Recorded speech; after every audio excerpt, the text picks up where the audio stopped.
Slaughter హౌస్ని వదిలిపెట్టాం ఎట్టి పరిస్థితుల్లో. నేను మళ్ళీ చెప్తున్నా, నిన్న జరిగింది దాడి కాదు, నిరసన మాత్రమే. దాడి మాది ఇంకో తీరుగా ఉంటది. కేసీఆర్ క్షమించినా మేము వదిలిపెట్టాం. తెలంగాణ వాదులుగా మేము వదిలిపెట్టాం ఎవరిని కూడా. నేను అన్ని ఆలోచన చేసి చెప్తా ఉన్నా. ఏ పోలీసులు ఎవడు ఆపలేడు మిమ్మల్ని. తెలంగాణ పోలీసులు మాపై దాడి జరిగితే పేక్షపాతం వహిస్తారు.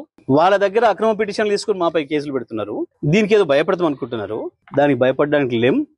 చాలా మందిని చూసి వచ్చినాం. ఇక ప్రజా కోర్టుల్లోనే శిక్షలు ఇస్తాం. అది కూడా నేను సాకు చెప్పదలుచుకున్నా. మీ ఇష్టం వచ్చినట్టు, మా చేతిలో ఒక ఆయుధం ఉంది, మేము వాడతాం.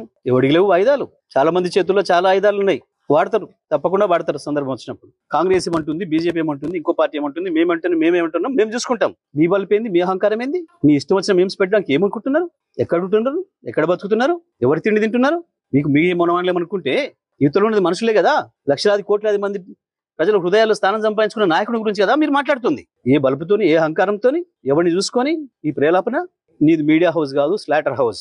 ఇంకా 2-3 కూడా ఉన్నాయి దాంతోపాటు స్లాటర్ హౌస్. మేము ఇదే పద్ధతి కొనసాగిస్తామని కనుక మీరు అహంకారంతో పోతే మా పద్ధతులు మాకు కూడా ఉన్నాయి. తప్పకుండా ఈ స్లాటర్ హౌస్ లో పనిపడతాం.